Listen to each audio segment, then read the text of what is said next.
Estamos Boa tarde, pessoal. Tudo bem com vocês? Estamos no ar já.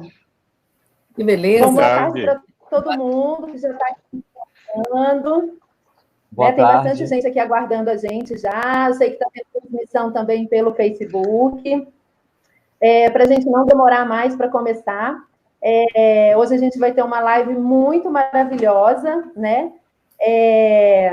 E aí a gente está aqui com 3 professores, pesquisadores de educação popular, 3 professores da Associação Nacional de Pós-Graduação em Educação. E quero já passar para eles a falar, que eles se apresentem, né? Ninguém melhor do que eles próprios para se apresentarem e já trazerem a explanação do tema. Tá bom? Quem for tendo perguntas, contribuições, sugestões, vai colocando aí nos comentários, porque no final das apresentações a gente vai ter uma rodada de interação com vocês. E, bom, acho que é isso, né? É isso aí. Bom, então, está com você, pessoal. Eu sou Elisa Gonçalves Possebon, sou professora da UFPB. Hoje estou coordenando o Núcleo de Educação Emocional. Bem-vindo, meus colegas, agradeço a Adriana, a coordenação. Bem-vindos à minha casa, porque eu estou aqui em casa, né? E à minha página também. Muito feliz de estar aqui com vocês, para a gente poder conversar sobre essa questão de viver em plenitude. Boa tarde, meu nome é Reinaldo Fleury, eu sou professor na Universidade Federal de Santa Catarina, estou como professor visitante nacional sênior na Universidade do Estado do Pará, onde eu trabalho junto com o João, e coordeno o núcleo de pesquisas chamado Viver em Plenitude, Educação Intercultural e Movimentos Sociais. Boa tarde, eu sou João Colares, da Universidade do Estado do Pará. Na UEPA e no Estado do Pará, a gente tem tido uma militância no campo da educação popular e no campo das pedagogias decoloniais. Estamos vinculados ao Núcleo de Educação Popular Paulo Freire, a Cátedra Paulo Freire da Amazônia, a Rede de Pesquisa sobre Pedagogias Decoloniais, e vários outros coletivos de investigação e de luta pela educação popular e pelos direitos humanos. Agradeço gentilmente o convite de Elisa, e é um prazer estar aqui junto com ela e com o Reinaldo, 2 grandes amigos nessa conversa, nessa live.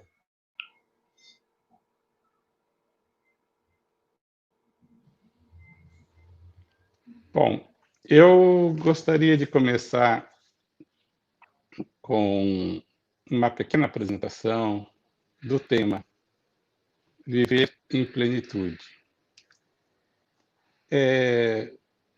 Com essa expressão, viver em plenitude, eu entendo o que nós estamos aprendendo com os povos originários, com os povos ancestrais, que constituem essa grande nação brasileira e que constituem também esse grande continente chamado colonialisticamente de Américas, mas que os povos originários chamam de Abya Yala ou de Pindorama, enfim, se referem à terra, ao continente em que buscam construir a vida em plenitude. A expressão vida em plenitude é uma expressão aimara e quechua, que se refere a uma concepção, ao modo de ver o mundo, de ver e viver no mundo, que representa uma relação muito mais complexa e densa do que a concepção moderna, colonial, que nos considera como sujeitos humanos, o centro do universo, com o direito de conhecer, de dominar, de explorar, de submeter todos os seres da natureza aos nossos desejos ou ao nosso modo de entender o mundo. Portanto, a modernidade é que, construída como um padrão de vida na Europa, o João vai poder falar melhor sobre a modernidade e decolonialidade, ela foi construída no processo de conquista, de subjugação de todos os povos que aqui viviam quando da chegada dos primeiros europeus que vieram com o intuito de conquistar, de dominar, de explorar, de levar as riquezas para suas metrópoles. No entanto, hoje nós estamos sendo chamados de uma maneira muito dramática a prestar atenção no nosso modo de vida, que tem levado a destruir a natureza, a criar condições que inviabilizam a vida no nosso planeta. Noam Chomsky, em suas últimas conversações, tem mostrado que o modelo econômico político globalizado que vem se impondo ao mundo inteiro hoje estão nos conduzindo a 3 impasses fatais. O impasse ecológico, da inviabilidade, da insustentabilidade da vida no nosso planeta, provocado pela poluição, pela destruição da natureza, das fontes de água, das fontes de vida, enfim. A outra é a militarização e a ameaça e a construção de um processo de guerra nuclear que está sendo construída e tecida sistematicamente. E a terceira grande ameaça que o Noam Chomsky nos apresenta é uma destruição sistemática dos modelos democráticos de vida e de convivência social. Portanto, nesse impasse que o modelo econômico, político e cultural e científico que vem se impondo globalmente, nós temos que reverter esse processo sob o risco de inviabilizar a nossa vida e a de nossos filhos e netos. E aí que somos chamados a aprender com os povos ancestrais, com os povos originários, principalmente aqueles que desenvolveram e ainda preservam uma visão de mundo sustentável. Alguns teóricos e estudiosos e políticos vinculados aos povos Aimara e Quechua vêm defendendo a proposta e a concepção do bem viver, ou melhor dito, do viver em plenitude. Em que é que consiste o viver em plenitude? Para esses povos, Quechua e Aimara, e podemos encontrar esses princípios muito presentes como articuladores de várias outras culturas ancestrais. Para esses povos, o primeiro princípio fundamental é da relacionalidade. Ou seja, é o entendimento que ninguém vive sozinho, isolado. Todos vivemos em relação. Tudo está em relação.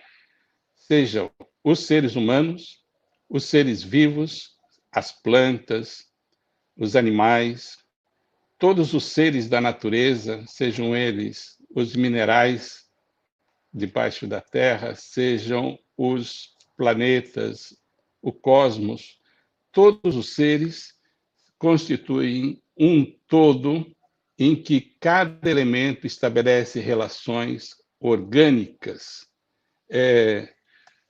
com todos os outros, de tal forma que cada elemento é importante neste conjunto cada um de nós tem uma função, um papel determinante na vida do conjunto, e o conjunto da natureza é o que nos permite também viver de uma maneira livre, de uma maneira viva, que cresce e se desenvolve e se reproduz, e articulada com todos os outros. O segundo princípio é muito ligado a esta ideia da relacionalidade, é o da integralidade, ou da comparação, ou seja, o que cada ser vive, a sua forma de vida, ela repercute, segundo as leis do próprio universo. De tal forma que, como diria Morin, hologramaticamente, né, cada um de nós tem em si todo o universo e vive em conformidade com todas as leis que regem a vida e as relações no universo, no mundo inteiro. E de tal forma que cada um de nós reproduz o universo e o universo é sustentado pelas nossas relações. O terceiro princípio é o da complementariedade. A ideia da complementariedade é que todos os seres têm as suas oposições, os seus opostos, mas os opostos não simplesmente se excluem, se distinguem, mas eles, ao mesmo tempo, se complementam. Portanto, é do equilíbrio da relação entre os diferentes seres em oposição que gera a vida, a vitalidade, a harmonia. Portanto, isso contradiz um princípio lógico muito utilizado na cultura moderna, que é a ênfase exclusivamente na oposição, ou seja, que eu me afirmo pela negação do meu contrário, do outro. E ao negar e destruir o outro, é que eu espero me afirmar. Na lógica dos povos ancestrais, eu só me afirmo e cresço em relação com o outro, e é uma relação de complementariedade. O oposto não é para ser negado, mas para criar uma relação tensa, intensa e de mútua complementação. E isso está ligado ao quarto princípio, o princípio da reciprocidade. Como é que se estabelece o equilíbrio entre os opostos? É pela reciprocidade. A cada ação corresponde uma reação. Portanto, se eu ajo violentamente, a reação que eu vou receber é de violência. Se eu ajo com compaixão, com doação, com generosidade, com gratidão, e é isso que eu vou receber em troca. Então, é desta iniciativa de cada um de emanar, de agir, de interagir com os outros opostos, é que vamos estabelecendo uma relação de equilíbrio, de mútua cooperação, de mútua limitação e apoio recíproco. Então, esses princípios do bem viver ou do viver em plenitude, me parece que apontam apontam as metas das nossas lutas hoje. Não se trata simplesmente de combater aqueles que são inimigos, que são os agressores. Se trata de estabelecer as relações de parceria, de solidariedade, de reciprocidade com todas aquelas pessoas e grupos sociais que estão buscando construir a vida em plenitude. E é do crescimento dessa vida que vamos superando as políticas de ódio, de morte, que acabam se impondo. E é muito importante, me parece, entender essa lógica da relacionalidade, da complementariedade, da integralidade e da reciprocidade. Porque é agindo segundo esses princípios que vamos construir essa massa, esse contexto de vida extremamente forte para resistir e, de certa forma, ocupar todo o nosso espaço político, econômico, cultural e, por que não, espiritual, com essas forças de vitalidade, de vida, de biofilia, como já defendia o Erich Fromm, e não de necrofilia, de simplesmente de morte e de destruição de tudo que é oposto. Com isso, eu queria só dar um primeiro toque e convidar estou curioso para ouvir o João, porque ele tem um grande conhecimento sobre todas as teorias da modernidade e colonialidade e decolonialidade. E é nessa perspectiva que eu acho que vamos buscar caminhar e empoderar os movimentos nesse sentido. Muito obrigado. Obrigado, Reinaldo. Grande prazer te ouvir. A minha fala vai ser baseada em um texto que eu escrevi em março e que em breve vai ser publicado. Ele se chama Espiritualidade, Sensibilidades e Produção do Conhecimento em Tempos de Coronavírus, uma escrevivência sobre o sagrado e as ecopedagogias decoloniais. Esse texto dialoga muito com as reflexões que o professor Reinaldo Filuri nos trouxe, porque os princípios do bem viver são estruturantes disso que eu estou chamando de ecopedagogias decoloniais, né? E que eu já pretendo aprofundar um pouco mais a questão. Primeiro, queria dizer que eu resolvi escrever esse texto não da maneira como eu estou acostumado a escrever, né? Textos acadêmicos mais formais, mas eu tenho pensado que esse giro epistemológico, decolonial, que eu tenho procurado dar nas minhas produções, precisa estar acompanhado de um giro metodológico e que pressupõe também uma outra escrita, uma escrita mais sensível, uma escrita mais corporificada, não é? Uma escrita mais encarnada. Então, eu encontrei na noção de escrevivência da Conceição Evaristo a perspectiva teórico-metodológica para orientar a produção desse meu texto, né? E essa escrevivência ela foi feita ainda quando eu estava na Espanha, estou fazendo, né, mas agora de maneira remota, um pós-doutoramento na Universidade de Sevilha e na Universidade de Málaga, até julho desse ano, mas no dia 25 de abril eu precisei retornar pelo falecimento do meu pai por Covid,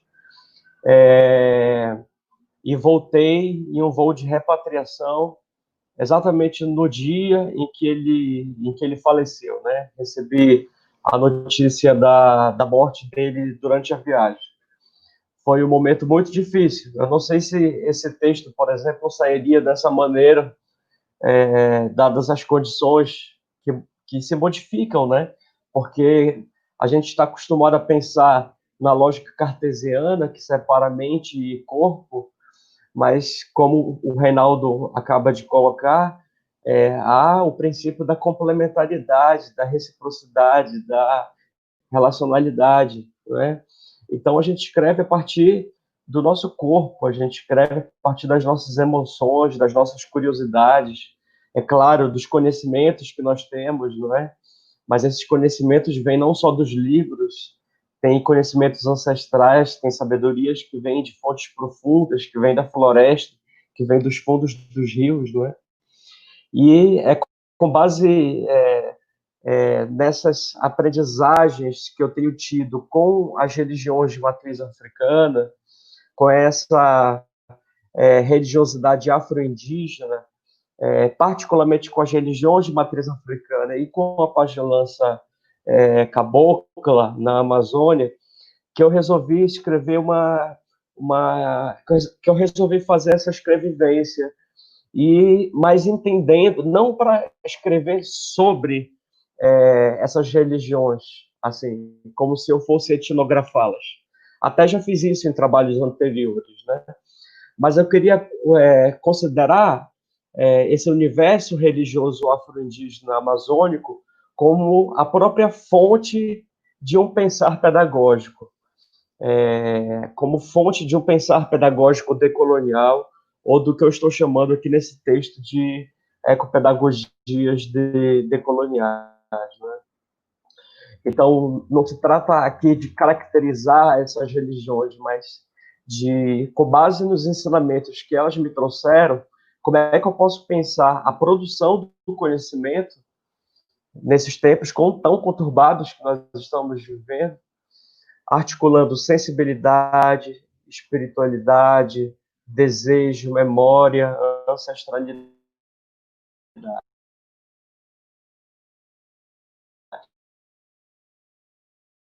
Então, é sobre isso um pouco que eu vou falar. Peço que a Elisa controle o meu tempo. Eu estou com esse artigo, ele é enorme, ele tem 30 páginas, esse o texto todo. Eu estou só assim, acompanhando ele para poder ter um roteiro que organize a minha apresentação. Então, assim, eu organizei o texto em duas partes, né? Na primeira parte, eu faço uma reflexão sobre essa relação entre espiritualidade, sensibilidade e produção do conhecimento, a partir de práticas epistêmicas decoloniais associadas às culturas religiosas afro-indígenas na Amazônia.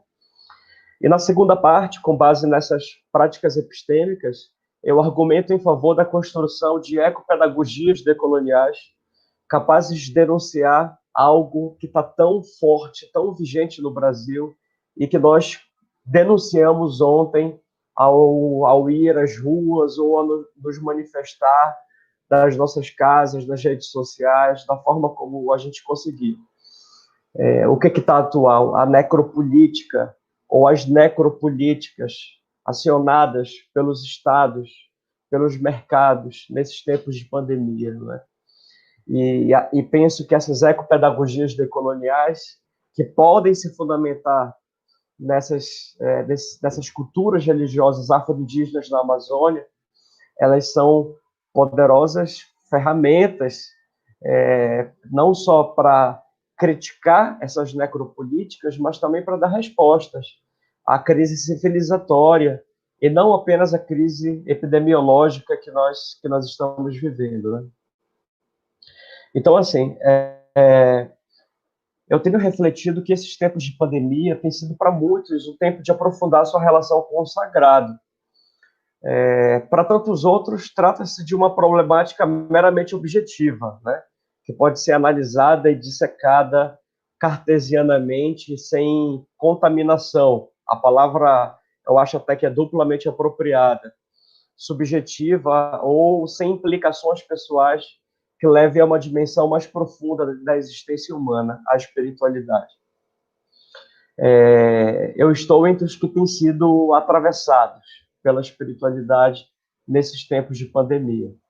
Aliás, desde antes dela, mas quase sempre com uma relação muito contraditória no que toca ao sagrado. De repente, durante a pandemia, a espiritualidade passou a ser vivenciada de forma mais presente, forte, mais serena, orientadora, esperançosa. E depois, ainda do falecimento do meu pai, no dia 25 de abril, ela tem cumprido um papel fundamental também, dessa perspectiva orientadora, de dar suporte, de poder trazer, de ser fonte geradora de bem viver, né? Isso não quer dizer que a gente não sofra, que a gente não enfrente o luto, mas acho que essas culturas nos trazem também mensagens sobre como lidar com a perda, com o luto, que são mensagens não desesperadoras, mas são mensagens esperançosas, né?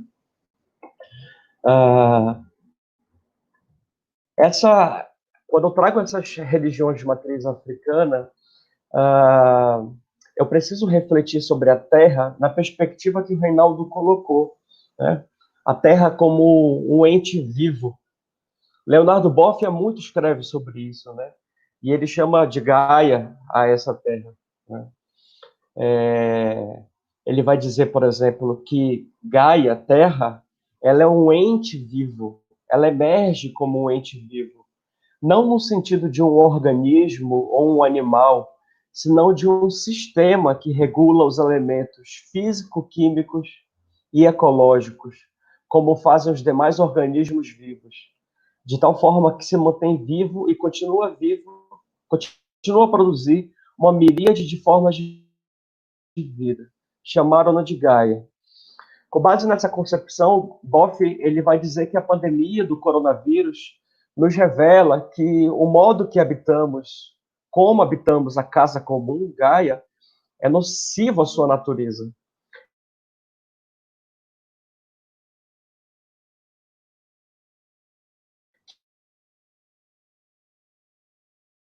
Que é imperioso reformatar que a Terra era como estamos nos comportando.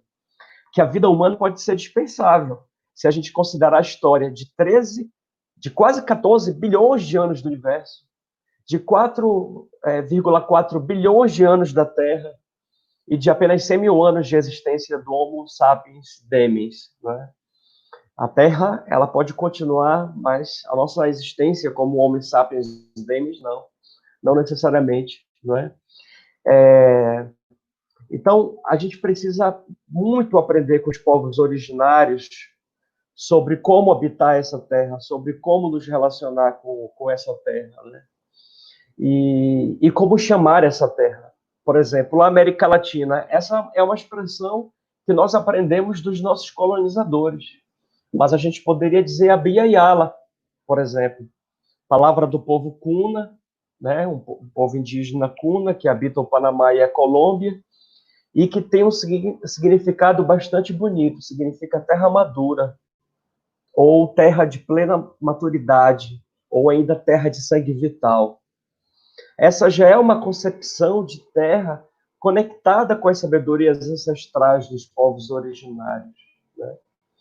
A própria ideia de Pachamama, né, que é uma expressão quichua para Mãe Terra, também nos traz uma outra concepção de terra. Inclusive, Pachamama é considerada uma deusa para os povos indígenas andinos, né? Eu penso que os estudos decoloniais, a educação popular, as epistemologias do Sul, os estudos subalternos e pós-coloniais são potentes campos do conhecimento que vêm desenvolvendo reflexões, epistemologias, metodologias de investigação sobre as culturas populares, as memórias, as ancestralidades, as espiritualidades, os saberes daquelas populações que foram colonizadas física e simbolicamente, e que mesmo depois da independência das antigas colônias de suas metrópoles, persistiram vítimas da colonialidade como padrão de poder a estruturar relações assimétricas nos distintos âmbitos da vida social, a exemplo da espiritualidade, campo em que se viu e se vê o que Catherine Walsh chama de colonialidade cosmogônico-espiritual. Isso é, a negação e interdição das cosmovisões das populações originárias, nas quais o sagrado está conectado com todas as outras dimensões da vida social, como a economia, a organização social, a saúde, a educação, o meio ambiente e todas as outras. Por isso, o Reinaldo falava em viver em plenitude, não é? Porque para essas populações, esses elementos estão conectados. E se nós passamos a produzir conhecimento fundados nessas culturas afro-indígenas, por exemplo, da Amazônia, ou em outras, nós podemos operar rupturas epistemológicas, metodológicas na nossa escrita, que podem ser muito importantes para o avanço na produção do conhecimento, né? Então, é nessa perspectiva que eu procurei escrever um pouco esse texto. Em síntese, eu acho que eu penso que nós devemos aprender definitivamente com os povos originários do Sul a decolonizar a educação, né? Como vem afirmando o nosso professor Reinaldo Fleury, da Universidade Federal de Santa Catarina, né? E essas reflexões têm me durante todo esse tempo de pandemia, né? Eu, aqui no texto, escrevi, né, fiz essa escrevivência contando um pouco sobre a minha relação com o sagrado. Eu vou deixar para que depois vocês leiam, né? Não vai dar para falar sobre ela aqui, mas vou ler 2 parágrafos apenas que tratam de um momento mais recente dessa espiritualidade, porque eu tive momentos de aproximação e de distanciamento. Mais recentemente, passei a ser cobrado, essa é uma expressão nativa dessas religiões, né? Pelas divindades e entidades que fazem parte do panteão das religiões de matriz africana, na Amazônia, a desenvolver minha mediunidade, né? Algumas peias, né, que é uma outra expressão nativa, que eu tomei, ou alguns aprendizados dolorosos, serviram como aviso. E passei, então, a cuidar um pouco melhor da minha espiritualidade, frequentando casas de mina, tambor de mina, né? E de pagelança cabocla, em Belém e na Ilha de Colares, aqui no Pará. E entre esses cuidados, os que eu posso citar, eu diria a feitura de alguns trabalhos espirituais, oferendas aos orixás, a encantados, a participação em certos rituais, o uso de banhos, seja de aparação como de descarrego, orações, cânticos de hinos e das divindades da encantaria, né?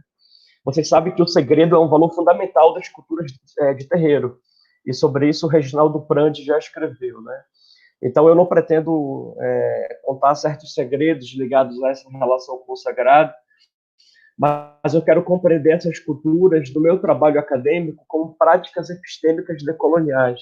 Isso é, como culturas estruturantes de um determinado modo de compreender a realidade, práticas das quais se desenvolvem o que Patrício Guerreiro Arias chama de sabedorias insurgentes.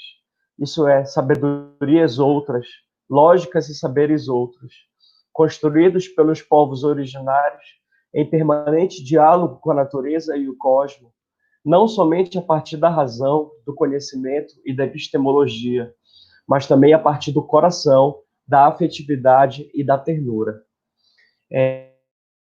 Vejam como isso é uma ruptura com a ciência moderna, né? E nessas religiões que eu estou fazendo referência e que me educam, a Bia Yala se conecta com a África, não é?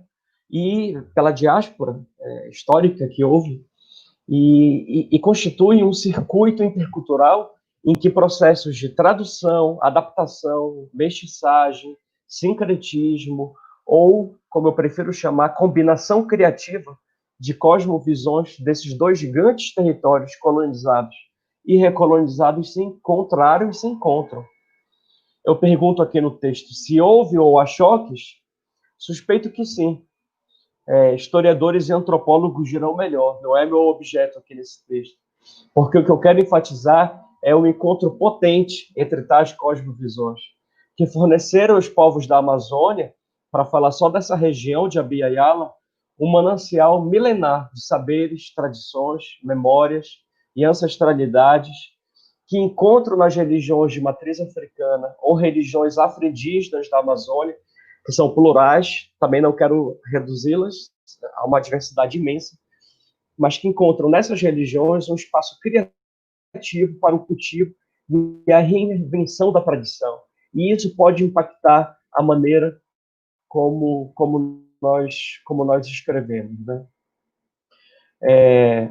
Então, eu comecei a pensar sobre o corpo. Foi uma primeira questão que me veio à mente quando eu passei a pensar sobre como escrever a partir dessas culturas. E uma primeira reflexão que me veio foi sobre o corpo. Não o corpo máquina do capitalismo, o corpo negado do racismo, o corpo objetificado do patriarcado, ou o corpo condenado do colonialismo, mas um corpo sensível, que evidentemente também não é puro, porque não existe pureza, e guarda relações contraditórias com os sistemas de dominação mencionados. Mas mobilizados por essas culturas afro-indígenas, é um corpo aberto a sensibilidades criadoras, a epistemologias contra-hegemônicas e a sabedorias insurgentes. Há muitas formas de abrir esse corpo, de tornar esse corpo mais sensível. Há elementos vindos dessas culturas que possibilitam isso. O uso do maracá, o uso devido, por exemplo, do rapé, o uso da ayahuasca, as orações, o uso do tambor.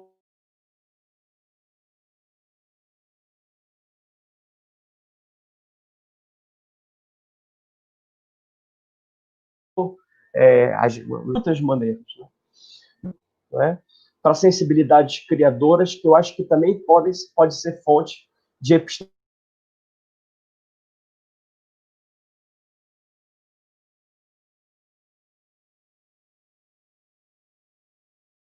epistemologias contra-hegemônicas e de sabedorias insurgentes.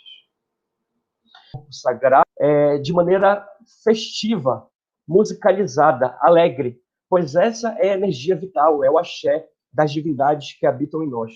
Então, por que não trazer também a alegria e a festividade, a música, para os nossos textos? Não é? Os nossos textos são tão frios, né? São tão sem música, são tão sem festa. Por que a gente não pode trazer o axé, a ginga da capoeira para os nossos textos, para a nossa produção do conhecimento? Né? Então, mas esse corpo que é festivo, que é musicalizado, ele é também um corpo indignado, ele é também um corpo machucado, ele é também um corpo ferido pelo histórico de opressão contra quem praticou e pratica religiosidades não hegemônicas, contra quem sofre essas colonialidades cosmogônico-espirituais. Não é? Das dores e das alegrias, constitui-se um corpo combativo, resistente, insurgente, carregado de memórias de luta dos ancestrais e que são fontes de imaginação radical para o desejo de autonomia e de justiça social. Não é? Eu diria, avançando, que muitas dimensões da espiritualidade, nessa perspectiva que eu tenho vivenciado, surgiram no horizonte. A valorização do corpo, a escrita como missão, né? A mediunidade, ela tem várias dimensões. Você pode desenvolvê-la de muitas formas, inclusive através da escrita. Então, eu vejo a escrita como missão espiritual também. O sentido coletivo e comunitário da pesquisa. A gente pode aprender isso, por exemplo, lendo sobre pesquisa participante, aprendendo com Brandão, aprendendo com Orlando Falsborda, e eu tenho aprendido muito com eles. Mas podemos aprender isso também com esses povos. Né? O poder das intuições. As intuições têm sido tão desprezadas pelas ciências modernas, mas as intuições são fundamentais no processo de produção do conhecimento. A interculturalidade que é própria dessas práticas religiosas, ou seja, produzir um conhecimento marcado pela interculturalidade, pela interseccionalidade, e, evidentemente, o sentido ecológico e humanitário que está presente nessas religiões. Poder trazer esses elementos para a nossa produção do conhecimento me parece fundamental. Não é? E tem uma outra dimensão que eu queria acrescentar, é esse corpo, que é festivo, que é indignado, que é sensível. Não é? Esse corpo é também um corpo que vibra. Isso é muito difícil de ser traduzido em palavras. Certamente os literatos o fariam melhor. E com a literatura também nós temos muito que aprender, nós cientistas e educadores. Né? Mas quando digo que é um corpo que vibra, refiro-me à presença de energias, creiam ou não, tanto positivas quanto negativas, relacionadas à nossa vinculadas à nossa relação com o sagrado, o mundo espiritual e a encantaria, que em determinados tipos de médios produzem sensações corporais, como vibrações físicas ou emocionais, ou o próprio processo de incorporação ou transe mediúnico, isso é, quando as divindades ou encantados assumem o corpo do médium. E tem uma frase aqui no meu texto que é assim: confesso que às vezes sinto que não estou escrevendo sozinho, né? Então, com base nessas vivências pessoais de espiritualidade e de conexão com o sagrado, que impactam a produção do conhecimento, é que eu vou no meu texto a refletir sobre essas pedagogias decoloniais em sua dimensão mais ecológica, que eu estou chamando de ecopedagogias decoloniais, relacionadas ao debate sobre o bem viver e a luta contra as necropolíticas do mundo, particularmente na América Latina. O meu tempo a uma altura dessa já deve ter se esgotado, então eu vou apenas sintetizar o que vem em seguida, porque logo o texto vai poder ser compartilhado, e eu acho que o mais importante é que a mensagem geral da minha fala ela possa ser compreendida. Então, a noção de pedagogias decoloniais ela vem sendo trabalhada por alguns autores, né? Eu mesmo publiquei um livro com esse título, Por uma Pedagogia Decolonial, e ao trazer essas culturas afro-indígenas da Amazônia, que tem essa dimensão ecológica como um elemento central, eu passei, então, a pensar nas ecopedagogias decoloniais, né? Relacionando o debate sobre o bem viver, que eu já não repito, porque o Reinaldo trouxe de maneira perfeita.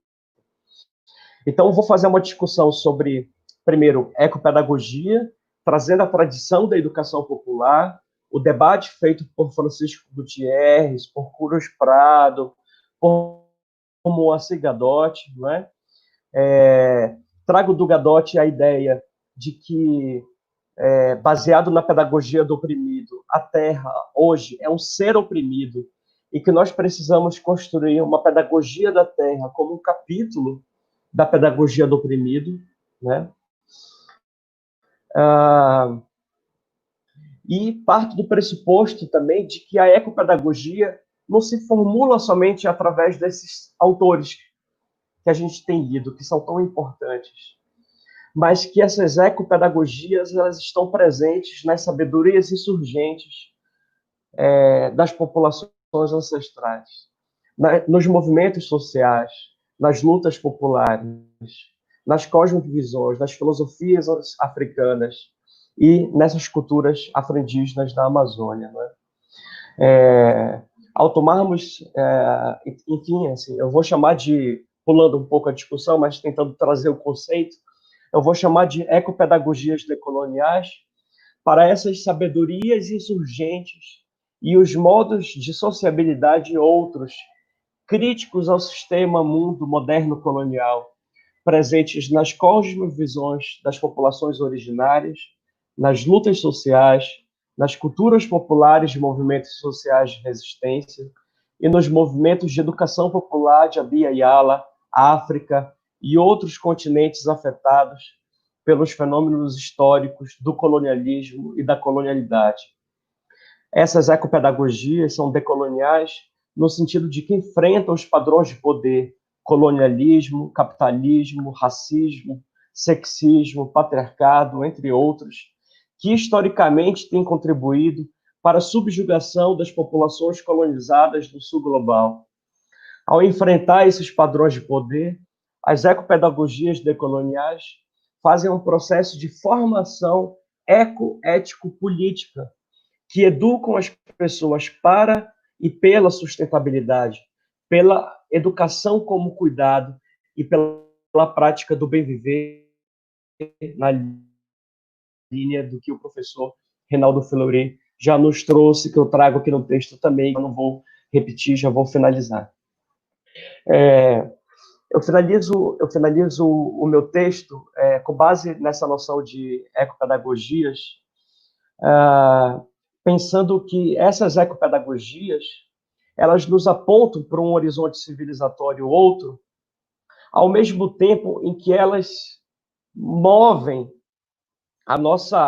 o nosso sente-pensar, como diria o Orlando Fons Borda, para denunciar de maneira muito viva e radical as necropolíticas acionadas pelo mercado, pelo Estado, pelos governos, há muito tempo e, sobretudo, nesse momento que nós estamos vivendo de pandemia, né? A noção de necropolítica, ela é do Attila Mbembe, né? Ele vai dizer que experiências contemporâneas de destruição humana sugerem que é possível desenvolver uma leitura da política, da soberania e do sujeito muito diferente daquela que herdamos do discurso filosófico da modernidade. Para ele, em vez de considerar, por exemplo, a razão, verdade do sujeito, né, como diria Descartes, né, penso, logo existo, nós podemos olhar para outras categorias fundadoras menos abstratas e mais táteis, tais como a vida e a morte. E, nesse sentido, o autor vai chamar de necropolítica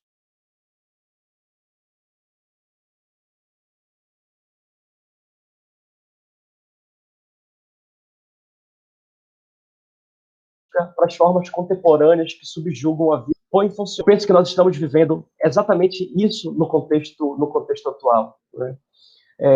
E essas culturas religiosas afro-indígenas da Amazônia, elas provocam nesse corpo sensível a que eu já fiz referência, elas provocam a criação de outras duas dimensões.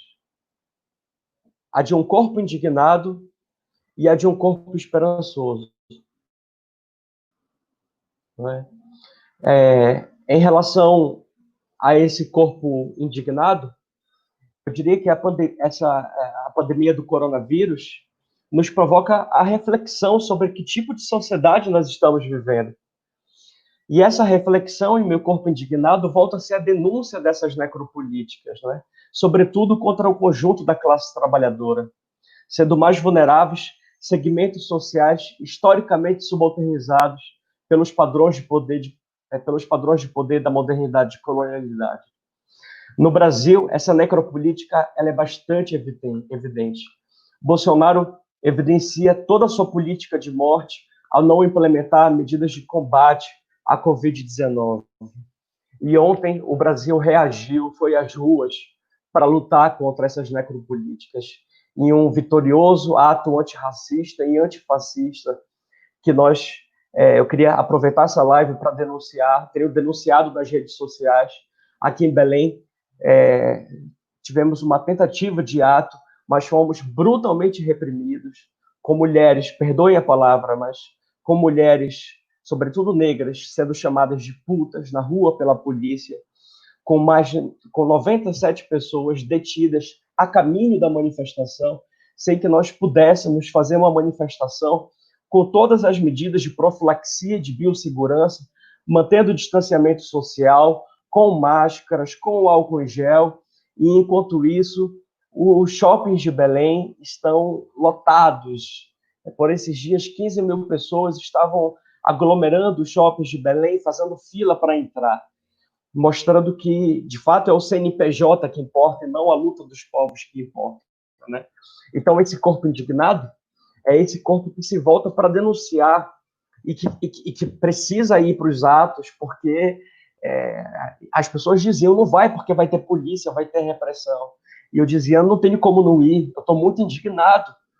E essa indignação ela precisa explodir de maneira coletiva e organizada, porque senão eu vou enlouquecer. E eu opto por não sofrer. Aliás, até usei uma expressão errada, porque enlouquecer não é um problema nenhum, né? A gente precisa aprender muito com a loucura, inclusive, né? Temos que desconfiar, às vezes, da razão. Mas eu não quero que o controle sobre esse sentimento gere sofrimento. Então, eu preciso colocar para fora, né? Então, esse corpo indignado precisa se expressar. E se expressou ontem. Foi duro sofrer a repressão da polícia, mas foi ótimo. Foi ótimo. Me senti muito bem ao lado de companheiras e companheiros lutando contra essas necropolíticas, né?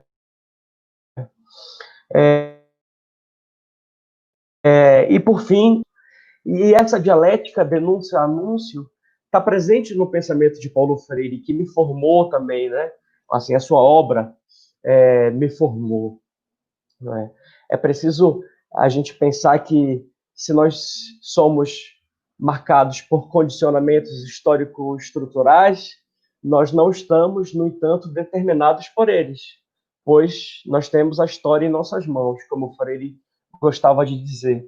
Então, o que essa crise civilizatória, e não apenas sanitária, nos aponta em termos de modos de sociabilidade outros, caracterizados pelo bem viver, pela justiça social e socioambiental, e baseado nessas culturas afro-indígenas da Amazônia, né? Elas nos mostram os limites desse sistema, o quanto ele é degradante para as pessoas, para a natureza, e de modo mais amplo para Gaia como casa comum. Nos demonstram que as quarentenas impostas que geraram crises na economia, diminuição do consumo e no ritmo de vida e de trabalho, têm sido benéficas para a recuperação de áreas degradadas do meio ambiente. David Harvey foi categórico, ele diz assim, entre aspas, se eu quisesse ser antropomórfico e metafórico sobre isso, concluiria que a Covid-19 é a vingança da natureza por mais de 40 anos de maus tratos grosseiros e abusivos da natureza sob a tutela de um extrativismo neoliberal, violento e desregulado. E eu vou finalizando aqui com o Ailton Krenak, que nos diz que é terrível o que está acontecendo, mas que precisamos entender que nós não somos o sal da terra, nós, os seres humanos, né? Lembremos da fala anterior do Boff, lá no começo, que temos que abandonar o antropocentrismo e reinventar a noção de humanidade, que se deslocou da terra e da natureza. Pior, maltratou a terra e a natureza em nome do lucro e do consumo desenfreado. Né? O Krenak nos convoca para uma reflexão profunda sobre o sentido ocidentalizado de humanidade, construído sob moldes eurocêntricos, racistas, elitistas e patriarcais. Denuncia essa humanidade que se desgarrou da terra, explorando-a e maltratando-a, e ao contrário dessa humanidade perversa e degradante, Krenak nos fala de uma, entre aspas, sub-humanidade dos povos originários. Não no sentido de quem aceita ter seu status de humano rebaixado, mas exatamente por uma recusa a essa concepção eurocêntrica de humanidade inventada pela modernidade. Deveríamos, então, pensar em uma outra humanidade, conectada com a terra e com a natureza, ou melhor dizendo, uma humanidade que se sinta parte dessa terra e dessa natureza, com relações ecológicas que pressupõem também o engajamento na luta política contra a destruição desse sistema desse sistema desumano, desse sistema necrófilo, como disse o Fleury, né, que já está caduco, né? Precisamos de uma forte política anticapitalista em termos de Covid, e precisamos, usando uma metáfora do Zizek, que ele traz daquele filme Kill Bill, não sei se quem viu Kill Bill lembra da técnica dos 5 pontos, né, para explodir o coração. O Zizek, ele vai nos dizer que a epidemia do coronavírus é uma espécie de técnica de 5 pontos para explodir um coração destinado a um sistema capitalista global. É um sistema de que não podemos continuar no caminho em que temos estado até agora, de que é necessário uma mudança radical. Então, só para finalizar, eu fico a pensar em meu corpo esperançoso na possibilidade de sociedades marcadas por esse bem viver e pela justiça social e socioambiental. Não sei como chamaremos essas sociedades, mas precisamos saber pelo que lutar, precisamos ter utopia. As ecopedagogias nascidas das religiões de matriz africana e afro-indígena nos apontam para um outro modo de vida, comunitário, ecológico, de integração com a natureza, morada dos deuses, mas também intercultural, inclusivo e solidário. Essas são algumas das lições da educação do tambor de Mina, da educação da pagelança, que eu tenho aprendido ao longo do tempo e que eu decidi não apenas etnografar, mas que eu decidi incorporar como fontes estruturantes do meu pensar. Devo ter passado bastante do meu tempo, peço perdão, mas, enfim, foi um pouco da minha reflexão para o debate de hoje. Gratidão.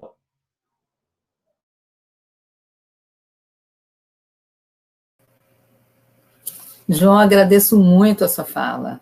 Eu acho que toda vez que a gente fala com o coração, o tempo ele tem que ficar sujeito a nós. Ele não pode mandar na gente, não. Ele tem que se subordinar. Nós que estamos o tempo todo correndo atrás dele, né? Sempre correndo atrás do tempo e dando alguns...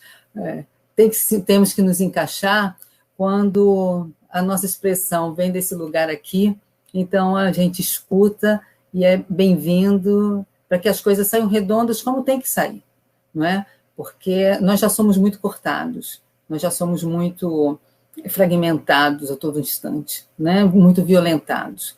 Então, eu agradeço a sua fala de coração, agradeço a fala do Reinaldo, e dando continuidade a esse debate aí, não é fácil estar nessa posição que eu estou agora, porque depois de ter o Reinaldo colocando para nós essa questão do bem viver, da maneira como ele colocou, retomando, né, clássicos com tanta maestria e trazendo todo esse trabalho que os indígenas estão... essa tradição indígena está trazendo para nós, não é? E dessa fala emocionada do João, muito precisa também, não é fácil para mim estar nesse lugar. Eu vou iniciar dizendo para vocês, assim, fazendo uma reflexão sobre, afinal de contas, o que é vida, né? Porque nós estamos falando do bem viver, e muitas vezes a palavra vida, ela aparece para a gente como uma palavra e não um conceito, até porque é muito difícil pensar nesse conceito. Muitas vezes as pessoas definem assim rapidamente por, vida é tudo que nasce, cresce, se reproduz e morre.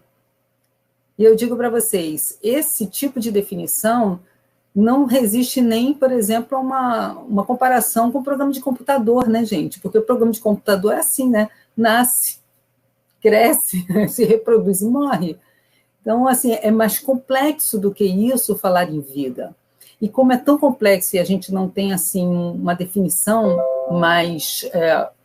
que os cientistas tenham como, vamos dizer, um consenso, a gente começa a conversar sobre as características, o que significa, o que é qualidade do vivo, o que significa isso, não é? Eu gosto muito, a gente começa a discutir sobre as capacidades que a gente chama de operacionais, quais são as características, o que se tem ali dentro de alguma coisa que a gente diz que essa coisa está viva. Porque é por isso que a gente está lutando, por essa qualidade do estar vivo. E o que é isso? O que é isso que pulsa dentro da gente? Então, é sobre isso que eu quero conversar com vocês. E essa não é uma discussão nova. Essa discussão é muito antiga. Ela está com os antigos, com os gregos, é uma coisa muito antiga. Quando eles colocam a questão da indissociabilidade entre o ser humano, os seres da natureza e todo o nosso universo. Existe uma indissociabilidade. Eu gosto muito, não é, do Paracelso, quando ele fala assim, que existe o macrocosmos e o microcosmos. Nós somos microcosmos, nós enquanto seres humanos. E o macrocosmos seria toda essa natureza, todo esse universo que está aí em volta de nós, e do qual nós fazemos parte também, nós integramos enquanto seres pequenos. Existe uma indissociabilidade, porque o que está aqui em nós está nesse universo como um todo. A química já mostrou para a gente, né, que os compostos que estão aqui dentro do nosso corpo estão no universo. Nós somos feitos das estrelas. Nós temos materiais dentro de nós que nos compõem, que são materiais que estão nas estrelas. Então, veja como isso é interessante. Nós somos um. Eu estou chamando a atenção de vocês para isso porque nós falamos da ciência, falamos do cientista, mas de uma ciência e de um cientista que tem dificuldade de se ver.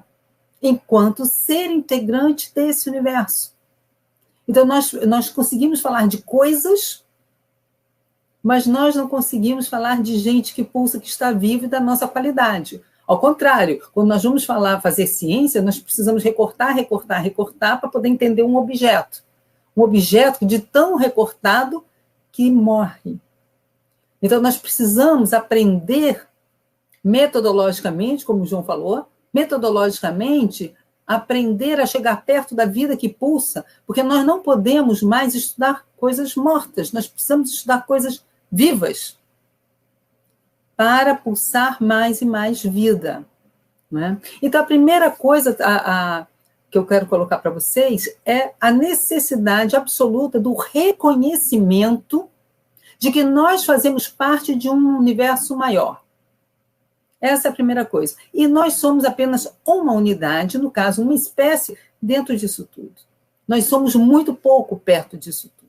Essa, eu acho que é a primeira condição de se fazer presente no mundo de uma maneira diferente. Porque eu sinto que depois dessa pandemia, que inclusive não é a primeira pandemia que a humanidade passa, né, nós não podemos sair do mesmo jeito. Nós temos que sair com uma qualidade humana diferenciada. Porque agora, do lugar que eu estou no meu apartamento, eu escuto de manhã cedo os pássaros, e antes eu não escutava, porque eles tinham desaparecido. Então, quantas coisas a Terra está começando a se recuperar quando a humanidade se recolhe. E o que é que isso significa? Isso significa uma presença predadora no universo. Porque o ser humano tem uma presença predadora. Porque nós temos uma presença destrutiva, nós destruímos os lugares. E não é só a natureza como se fosse externa. Nós destruímos com muita facilidade as relações com as outras pessoas. Não é à toa que nós chegamos no que o Bauman coloca, né, das relações fluidas. Não é à toa, nós criamos isso, porque o tempo todo nós estamos alimentando relações destrutivas. Destruímos a natureza, destruímos os outros, e tudo pode ser passado, tudo pode desaparecer, e está tudo bem. Entramos nessa lógica de uma maneira muito rápida. E que esse momento agora sirva para que a gente possa refletir um pouco sobre isso. Fomos longe demais. Fomos longe demais. Esse é o recado que está sendo dado.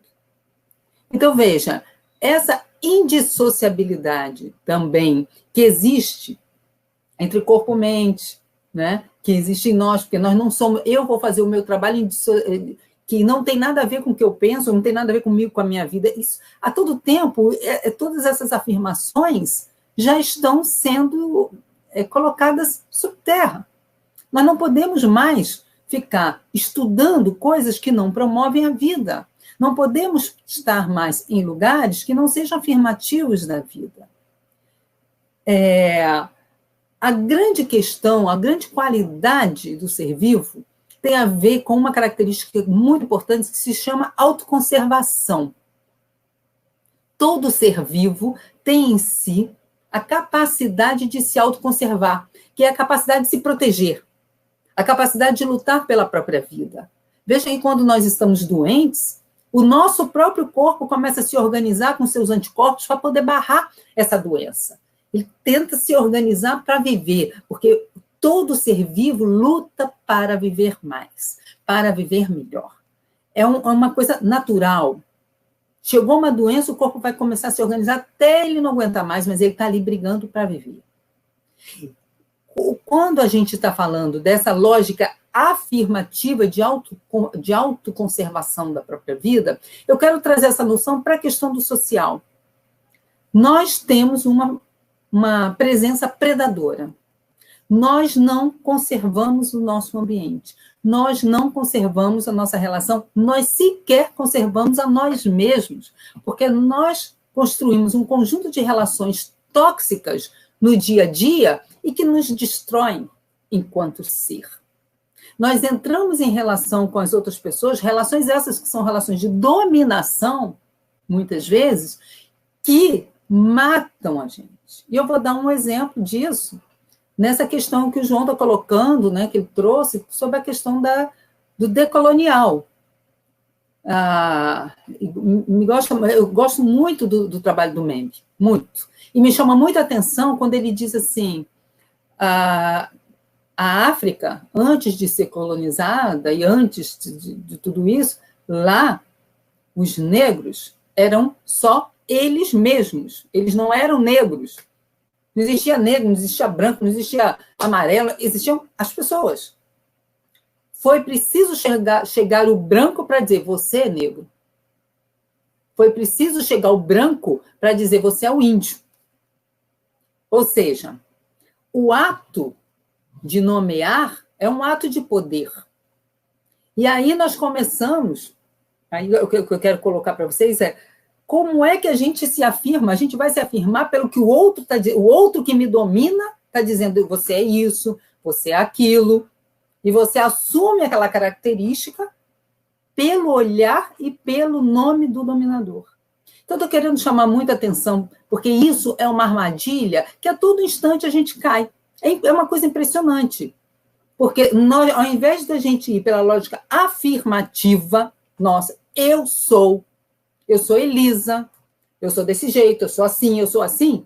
Não, eu vou falar assim, dizem que eu sou autoritária, dizem que eu sou feia. Então, olha, eu sou feia, olha, eu sou autoritária, dizem que eu sou assim. Entende? Você enfraquece e acaba com a sua própria estima. E o que nós estamos falando aqui é da necessidade, para você viver bem, a necessidade de você se autoafirmar. Para isso, você precisa estar empoderado.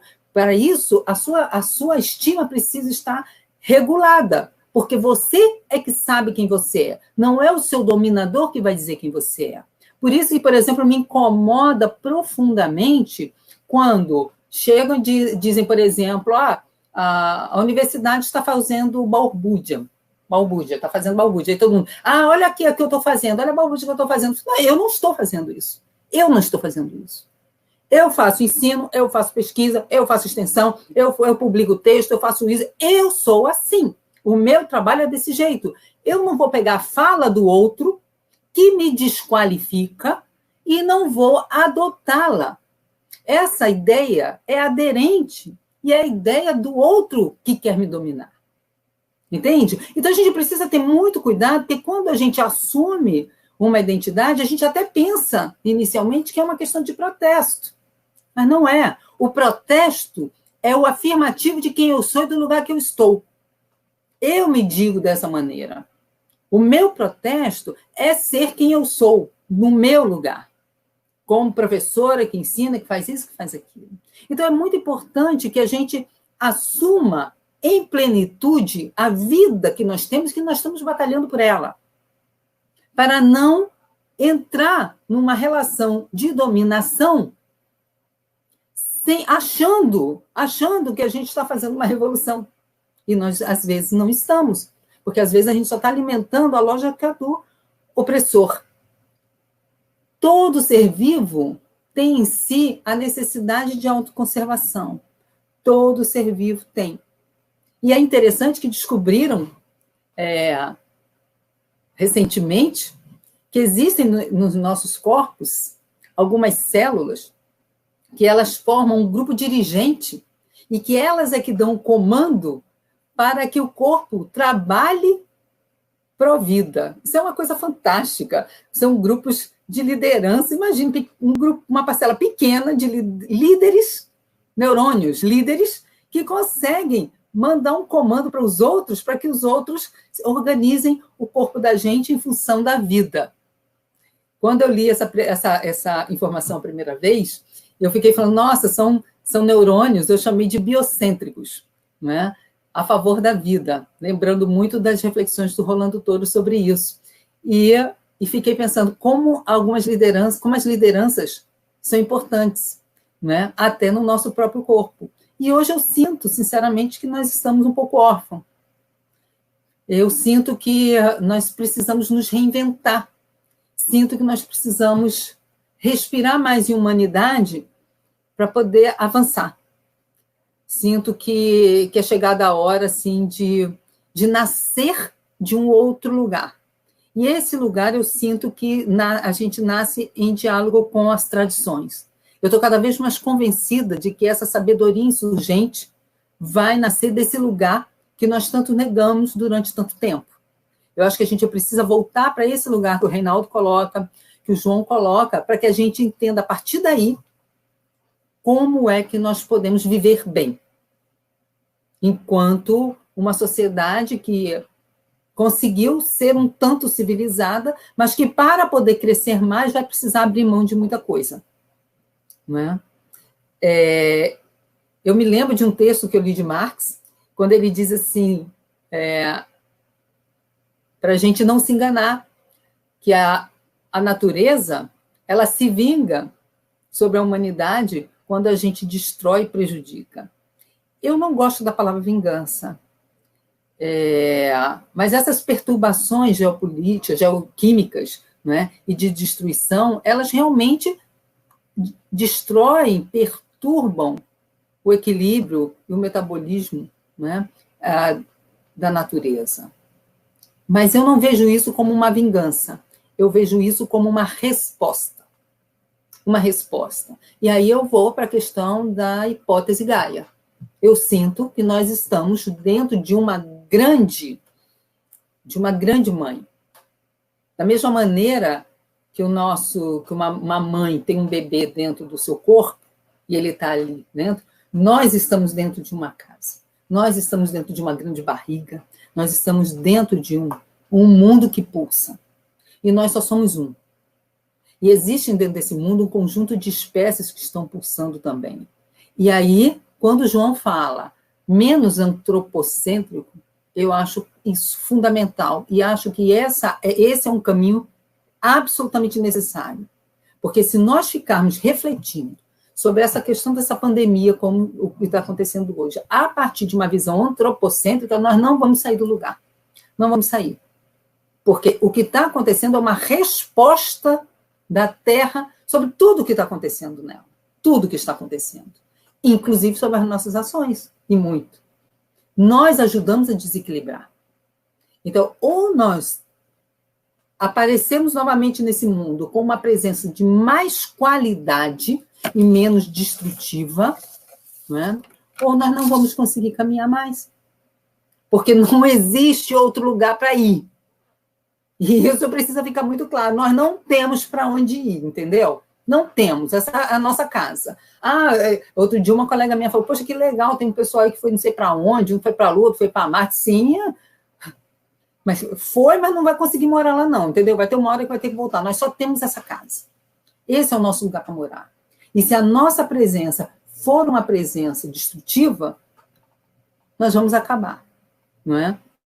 Então, veja, existe uma discussão, eu volto a falar dessa questão da autoconservação, e isso é tão forte nos sistemas vivos, que mesmo diante de um conflito, vamos imaginar que o conflito esteja aqui, certo? Mesmo que esse conflito chegue junto, ainda assim, antes dele nos engolir, o próprio sistema vivo ele vai criar outras possibilidades para sobreviver, não é? Que é o que se chama de estruturas dissipativas. Nós vamos o tempo todo criar possibilidade de viver cada vez mais, de criar saídas para a gente poder continuar vivo. A todo instante nós vamos criar. É próprio da natureza, é próprio do ser vivo criar saídas para continuar vivo. Então, veja, no momento de ordem, vamos dizer assim, o ser vivo respira bem. No momento de desordem, como o que nós estamos vivendo agora, nós vamos buscar saída para a gente continuar vivendo bem. Isso é próprio da natureza, entende? Próprio da natureza. Se afastar desses conflitos que querem nos destruir. Com isso, eu vou colocar mais uma questão que eu acho que é muito importante. Nós chegamos no limite, algumas pessoas assumiram a ideia, de maneira equivocada, de que nós temos o tempo todo que trabalhar pela lógica do conflito. E aí nós começamos a incorporar um automatismo. Sou contra. Tudo virou um motivo de luta. E eu não estou falando de grandes lutas, não. Eu estou falando de pequenas. Porque a gente, às vezes, você está numa sala de aula e a pessoa, assim, não tem pressa de dizer eu concordo, mas para discordar, eu discordo. Mas não consegue falar eu concordo. Entende? Então, veja, nós estamos muito na lógica do sou contra, não aceito, não. O cérebro humano, ele não registra esse não o tempo todo. Ele vai registrar o afirmativo e não o negativo. E isso é uma chave importante para a gente hoje. Eu vou dar um exemplo para vocês. Eu vou pedir para que vocês que estão aqui façam esse exercício comigo. Eu quero que vocês pensem agora em qualquer animal. Qualquer animal, só não pode pensar em um elefante. Tá bem? Aí você começa, eu estou pensando num cachorro, não posso pensar no elefante. Eu vou pensar num gato, não posso pensar no elefante. Posso pensar em qualquer coisa, só não posso pensar no elefante. Por quê? Eu falei, pode pensar em qualquer animal, só não pode no elefante. A aprendizagem humana, ela é específica. Ele não vai registrar no meu cérebro, não. Vai registrar o elefante, que é um ponto. Então, nós precisamos criar pautas humanitárias, revolucionárias, transgressoras, neocoloniais e afirmativas e pontuais, para que a gente possa progredir. Porque se a gente ficar na lógica do não, a gente não vai avançar. Então, nós precisamos ser afirmativos e pontuais. É isso que nós queremos. Então, quando eu trago vocês para esse lugar aqui, né, que é o lugar da educação emocional, que no começo, quando eu comecei a discutir isso, o pessoal falou, isso aí é a lógica da subserviência, esse pessoal quer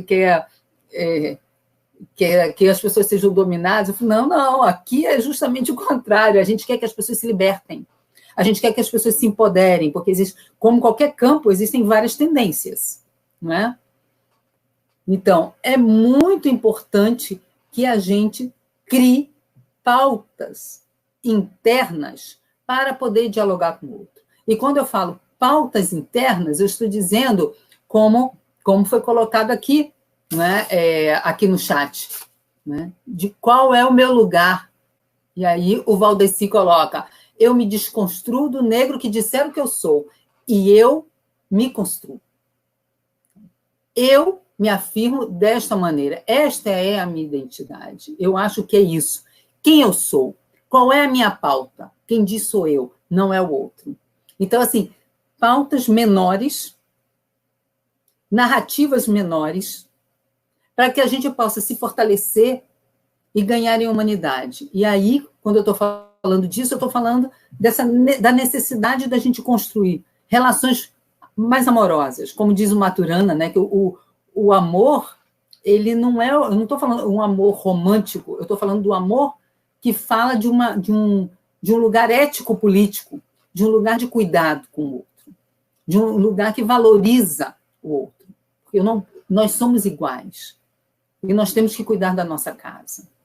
Então, assim, eu vou terminar colocando para vocês a importância da gente pensar na qualidade das trocas que nós estamos tendo com o ambiente. A qualidade das trocas que nós estamos tendo com os outros. Porque hoje, no mundo, num país tão eivado pela necropolítica, quando isso está tomando as nossas relações cotidianas, é um ato revolucionário falar de amor. É um ato revolucionário amar. É um ato revolucionário cuidar. Então, a resposta que eu sinto que a gente tem que dar é sim, falar alto, escolher as lutas, mas também abraçar, também cuidar. Mais do que nunca, estar junto de mãos dadas, amando, sinceramente, cuidando, mais do que nunca nesse mundo se transformou num ato revolucionário. Então, meu chamamento é esse, é que a gente possa caminhar, né, com plenitude, buscando construir um bem viver de uma maneira afirmativa, Nunca, as pessoas que me conhecem, os que estão me conhecendo agora, sabem, assim, nunca vão me ver falando assim, tão... O próprio meu tom de voz já é esse, eu não consigo falar, olha, vamos falar tudo com mais amor, vamos fazer... Porque, para mim, sinceramente, falo do fundo do meu coração, para mim, amor é um ato de coragem. Para mim, amor é um ato de força. Gente mole não consegue amar. Então, é muito importante que a gente fale desse lugar que a gente está falando aqui, como o Reinaldo falou, como o João falou, desse lugar do coração. Porque a gente fala mostrando a cara. A gente fala para vocês, ó, é desse lugar aqui, eu estou inteiro nesse caminho. É um chamamento da educação popular. Mais do que nunca, a pauta freiriana está viva. Mais do que nunca. Então, assim, eu estou muito, muito agradecida por vocês estarem com a gente, muito agradecida pela presença do Reinaldo, muito agradecida pela presença do João, porque, e de cada pessoa que está aqui, pessoas de diferentes lugares do Brasil, colegas meus da UFPB, alunos, pessoas de comunidade, gente de capital e do interior, de tudo quanto é canto. Estou muito feliz, porque eu sinto que nós não somos um. E eu sinto que é um momento de inflexão que nós estamos vivendo, não é? Não tenho dúvida, mas eu sinto que esse momento são nos momentos de inflexão que a gente vê que quem segura a onda é a educação popular, não é? Então, assim, eu estou muito feliz de estar aqui com vocês e de sentir que nós não estamos sozinhos. Não estamos sozinhos. Para as pessoas que não conhecem o GT de Educação Popular da Amped, né, que tem 3, né, nós 3 estamos no GT, né, eu me lembro do Vitor Vala dizendo, assim que eu cheguei lá no grupo, quando o Vitor disse assim, as pessoas entram no grupo de Educação Popular e vão-se embora para os outros grupos, porque os outros grupos eles são mais chiques, né? A gente não tem o glamour, né? A gente de Educação Popular não tem glamour, né? Eu me lembro muito dele falando isso. E eu quero dizer para vocês assim, o Vitor sempre colocava para a gente, né? Esse aqui é o lugar da vida. É aqui que a vida pulsa. É aqui que a gente constrói saídas, né? E depois de todos esses anos, nós estamos aqui. Aqui nesse quadrinho que eu estou vendo 3 aqui, já são 3 gerações do GT. Né, Reinaldo? Quando eu cheguei, você já estava, depois eu cheguei, agora o João está chegando. Nós continuamos firmes e fortes e estou achando que cada vez melhores, viu? Que eu adorei essa fala do João. Então, assim, eu estou muito, muito feliz. E é um convite que eu faço para todas as pessoas que estão aqui se chegarem, né, no GT de Educação Popular da Amped, se chegarem aos espaços freirianos, se chegarem às bases, e que a gente possa, juntos, revitalizar de uma maneira diferente, porque a exigência agora, são novas exigências, mas sempre pulsando desse lugar que nós estivemos, né, que é o da educação popular. Então, muito grata aí. É isso. Adriana.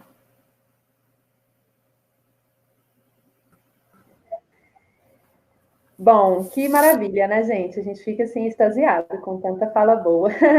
Ó, nós já estamos aqui com 1h23 de live mesmo, acontecendo, falas incríveis. Eu vou propor o seguinte, a gente dá uma passada nos comentários e depois passar 2 minutinhos para cada um se despedir e a gente finaliza. Vamos lá, então. Ó, o pessoal tem falado aqui... Praticamente todo mundo gostou muito, o tema muito interessante, parabéns, boa live. A Arilu disse, ó, de certa forma estou ganhando uma orientação online. Olha isso, gente, três potências dessa é uma orientação mesmo, né? Tem uma pergunta aqui, aí nos seus comentários você pode responder, professor João Colares, qual que o maior desafio em perder o seu pai para a Covid e a sua relação com essa questão do seu emocional mesmo. Prazer escutar o professor João. Tem alguns comentários aqui embaixo que que chegaram agora no final, que eu gostei, que eu acho que vale a pena muita gente trazer. O professor Reinaldo teceu alguns comentários aqui, ele pode trazer esses comentários na fala dele final. Bom, professores, a partir do bem viver e das ecopedagogias, podemos subsumir a modernidade, o solipsismo e estabelecer outras relações com o mundo? A Carmen Lúcia traz também uma fala. Eu tenho a impressão que essa pergunta chegou na hora do professor João Colares. Ela falou assim: quando você fala de espiritualidade a partir do corpo sensível, festivo, mediunidade, quais experiências práticas que você tem com os povos tradicionais? Muito pertinente sua fala e traz uma reflexão sobre a importância da luta por direitos que estão sendo retirados a cada dia dos cidadãos trabalhadores e os cuidados com a Mãe Terra. Essa fala também da Maria José chegou no momento do João Colares. Reflexão com visão crítica e política da ação humana e nos abre para uma visão macro-ecopedagógica libertadora. A Carmen Lúcia também que trouxe. Parabéns, Elisa, concordo com você. Somos uma partícula do universo em movimento que pulsa constantemente em prol da vida. Bom, acho que é isso. Foram essas, assim, tem mais coisas nos comentários, mas, de um modo geral, são esses comentários. Eu acho que seria bem legal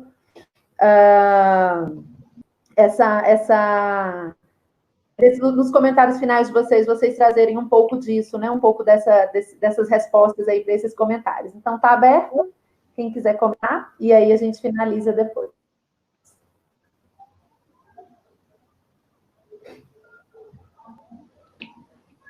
Bom, eu vou tomar a iniciativa. Eu acho que na fala da Elisa e do João, que foram muito potentes, eu fiquei refletindo sobre o significado de uma revolução radical, ou seja, de voltar, de se enraizar no nosso ser, né? No nosso ser existencial mais profundo.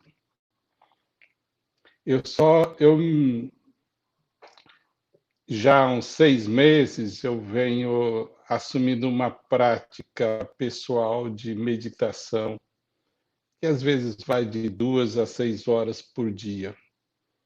E é nesses momentos que eu tenho experimentado essa conexão com o próprio ser.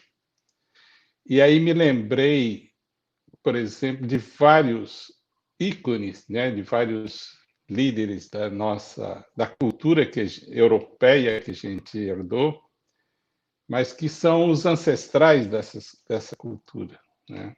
Sócrates, por exemplo, ele dizia que o conhece-te a ti mesmo. Esse é o princípio de conhecer o mundo, de interagir no mundo com a política, com a economia. O fundamental é conhece-te a ti mesmo. E o conhecer a si mesmo implica em se lembrar quem eu sou.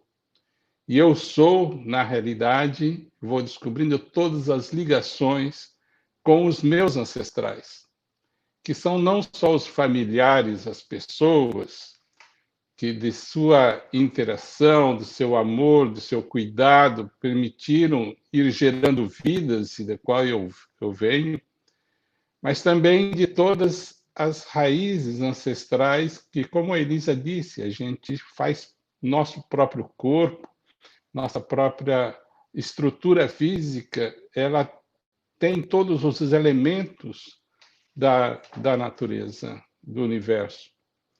Então, reconectar-se consigo mesmo, conhecer-se a si mesmo, é se reconectar com, não só com o existencial, que está em pé por si mesmo, mas com o essencial, aquilo que são todas essas conexões múltiplas, infinitas, né?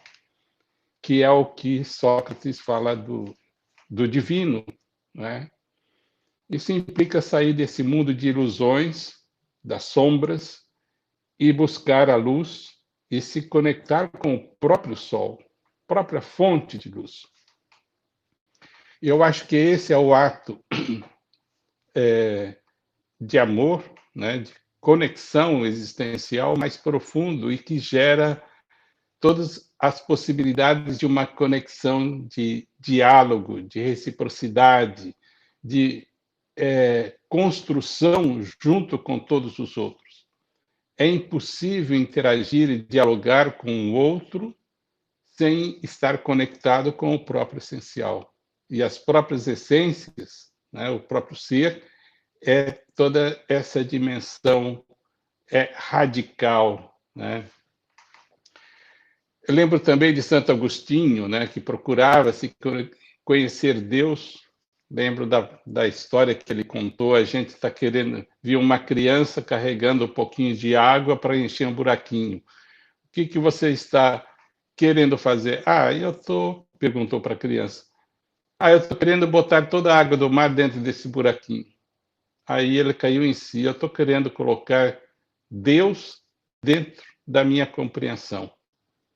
Mas a gente pode se mergulhar no mar, se conectar com o mar, se conectar com toda a natureza, com toda a Gaia, com toda a Mãe Terra, com todo o universo.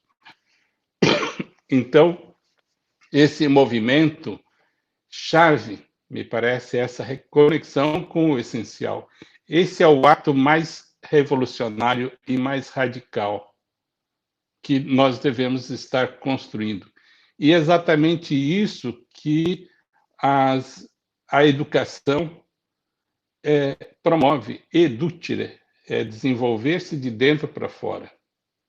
Um estudante Kaiowá Guarani uma vez me disse: vocês brancos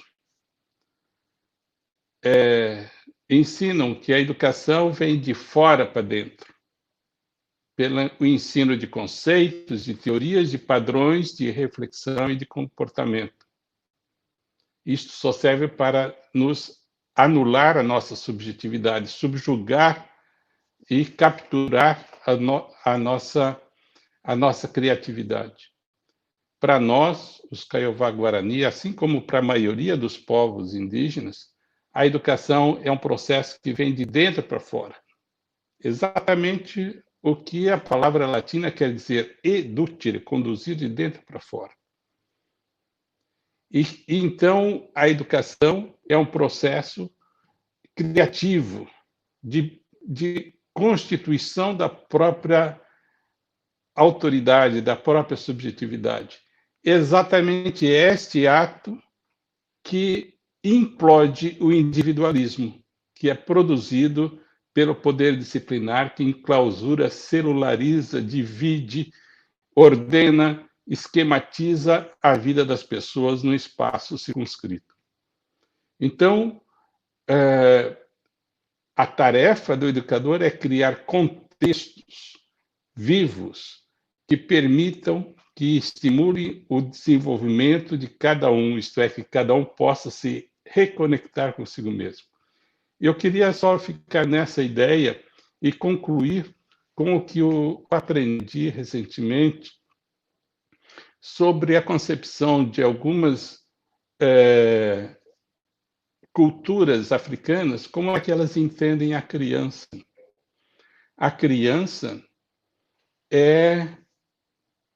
nasce como trazendo em si todos os seus ancestrais. E a vida de cada um de nós está em revelar e se reconectar, em realizar a presença, vivificar a presença de todos os ancestrais que ele está trazendo, para ir, ao longo da vida, se tornando um ancestral.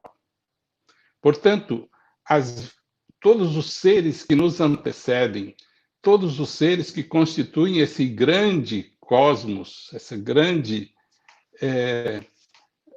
Gaia, né? Eles já estão presentes em nós. Assim como já estão presentes em nós todas as gerações futuras. tudo que nós estamos fazendo aqui e agora, as nossas opções, escolhas, estão gerando, estão definindo o que a vida de todos os seres que nós vamos gerar. E eu me lembro, só para encerrar, uma que eu aprendi numa música, né, que ressalta o feminino, o feminino que cada um de nós trazemos dentro de nós. Isso é uma implosão do patriarcalismo, do machismo, que faz, que prioriza apenas o ato do poder, do domínio sobre o próprio território. Ele diz: honrar o ventre de onde eu vim, que eu possa honrar o ventre onde estou vivendo e que eu possa honrar o ventre que eu sou. E é nesse sentido que hoje eu busco aprofundar nessa perspectiva de viver em plenitude, de conviver em plenitude e de gerar vida em plenitude, de gerar essas conexões vivas, profundas, radicais da nossa... E só concluindo nesse momento, né, é o momento que nós podemos ter confiança, muito mais do que esperança, que remete a um futuro posterior. A confiança é o este compromisso de reconexão vital entre todos nós. Este me parece a revolução radical que esse ambiente da pandemia está nos possibilitando. E o próprio vírus, o coronavírus, pelo seu modo de viver, já nos ensina como implodir todo o sistema que nos domina. É um vírus muito lento, muito grande, que tem uma vida muito curta, mas ele tem um dispositivo que, uma vez entrado dentro de um organismo, de uma célula, ele se reproduz em centenas, milhares, e isto implode a célula e vai se multiplicando. Eu acho que é isso que é a raiz, a perspectiva de nossa luta. Não é simplesmente nos opor, negando o outro, né? Mas negar a lógica, a estrutura de conexão que o outro alimenta conosco. Se há uma estrutura de conexão, de negação, de imposição, a gente reage criando e desenvolvendo outras lógicas de vida. E é isso que a Elisa conclui com a fala da Elisa. O amor, nesse sentido, é o ato mais revolucionário, porque é ele que dissipa, que desconstrói a lógica do ódio. Obrigado. Posso emendar, Elisa? Bom, aprendi muito nessa conversa hoje, né? Gratidão a vocês. E como falei demais na minha intervenção, vou ter que ser bem breve agora. Então, começar por aí, os agradecimentos, né? Então, meu cachorro latindo aqui. Começar pelos agradecimentos. Dizer que, na minha fala, eu acabei procurando evidenciar o quanto que essa espiritualidade reclamada, essa sensibilidade, ela abre o corpo para uma outra produção do conhecimento, para um outro tipo de escrita, né? Então, eu fui nessa direção. Tem uma dimensão que eu não aprofundei muito no texto e que valeria a pena apenas hoje citar, e que o Reinaldo traz isso também na fala dele, assim como a Elisa, que é a de descolonizar o nosso cotidiano. Essa é uma tarefa super difícil, né? Porque, assim, se é complicado abalar estruturas como capitalismo, como racismo, como patriarcado, como sexismo, como LGBTfobia, né, que estão nos nossos horizontes de luta. Se é complicado abalar essas estruturas, como é que a gente abala também a reprodução dessas mesmas estruturas, entre outras, que moldam não só o nosso pensamento, mas o nosso comportamento, o nosso cotidiano. Então, é imperioso refletir sobre a descolonização do cotidiano. Eu vou dar só um exemplo, que não é um exemplo que eu possa dar no sentido de que eu já consegui cumprir a tarefa, mas é algo que está na utopia, que está no horizonte. É procurar cuidar da saúde física, emocional, espiritual, de uma maneira menos dependente da alopatia, por exemplo. Esse é um desafio que eu coloco para mim, né? É evidente que toda a produção do meu conhecimento, ela se baseia no diálogo entre saberes. Então, é o que eu tenho conseguido fazer, né? Ao mesmo tempo em que eu tomo um remédio prescrito pela medicina oficial, eu também utilizo de um medicamento da floresta, de uma medicina da floresta, né? Tentando fazer esse diálogo entre saberes, né? Mas eu não conseguiria. Uma das perguntas foi sobre isso, né? Como é que você consegue relacionar a educação emocional com a morte do seu pai? Eu tô lidando, utilizando, primeiro, com muita solidariedade, com muita empatia, com muito afeto. Isso é fundamental. E quando eu preciso de medicinas, eu tenho utilizado essas duas medicinas. Tem medicinas alopáticas e tem medicinas da floresta. Eu tenho investido nesse diálogo entre saberes, né? Que eu acho que é um caminho gradativo, né, para a descolonização do cotidiano. Porque também eu não defendo, neguemos o que a ciência acumulou, neguemos o que a medicina produziu. Não é nessa perspectiva. O que eu defendo é não vamos assumir o discurso moderno-colonial de desprezar essas sabedorias insurgentes e acreditar que só o que a ciência oficial, moderna, a medicina oficial diz é que é verdade. Eu acho que há formas de combinação criativa que são muito positivas. E essas modalidades de combinação criativa, a gente pode aprender também com os povos, porque não somos só nós, digamos, que habitamos o espaço urbano, que aprendemos com as populações originárias, né? Com os povos tradicionais, com os afro-religiosos. Há um processo de aprendizagem conjunta, um processo de aprendizagem coletiva, né? Então, a outra pergunta que me fizeram foi como eu vim aprendendo essas tradições, né?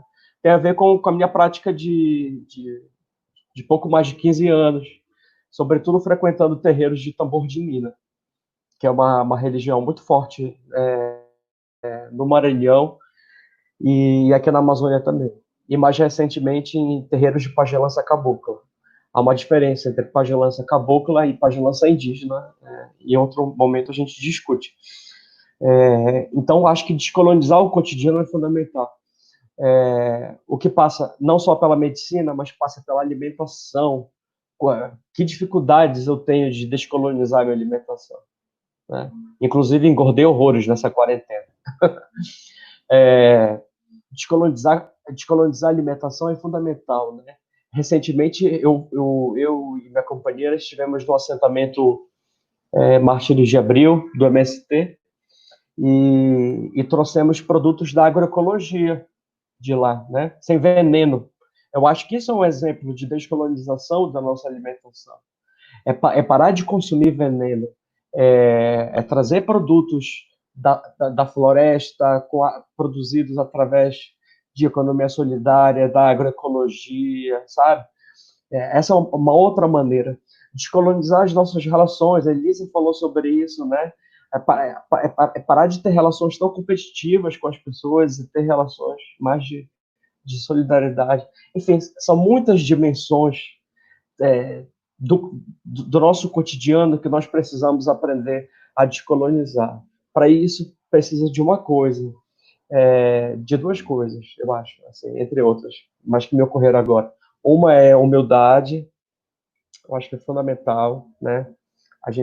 Se a gente assumir o discurso de que a gente sabe tudo, a gente parou de aprender, né? E outra coisa é a autocrítica. A autocrítica e a abertura à crítica dos outros, que também é descolonizar o cotidiano, porque a gente não gosta muito de receber crítica, né? Ainda mais quando é uma crítica agressiva. A gente precisa também descolonizar a maneira como nós criticamos o trabalho dos nossos colegas. Por que a gente não pode fazer isso de maneira mais solidária, de maneira mais construtiva? Enfim, são muitos desafios, muitas questões para a gente continuar seguindo. Eu acho que o bom debate é aquele que traz mais questões do que respostas, não é? E a gente trouxe tantas questões aqui, e como não dá para responder a todas, eu coloquei o meu e-mail lá na conversa, no YouTube. Então, para quem quiser entrar em contato comigo, pode me mandar um e-mail, tá bom? Quero dizer que eu estou trabalhando no ritmo, assim, slow motion, não estou respondendo rápido aos e-mails, estou com dificuldade.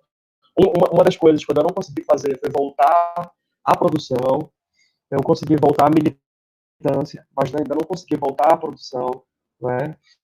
É importante essas lives que eu seleciono muito bem, acho que eu aceito, porque são conversas que eu sei que vão me jogar para cima, que vão me tirar de um estado de paralisia e me trazer um estado de ânimo, de alegria, de virtude, né?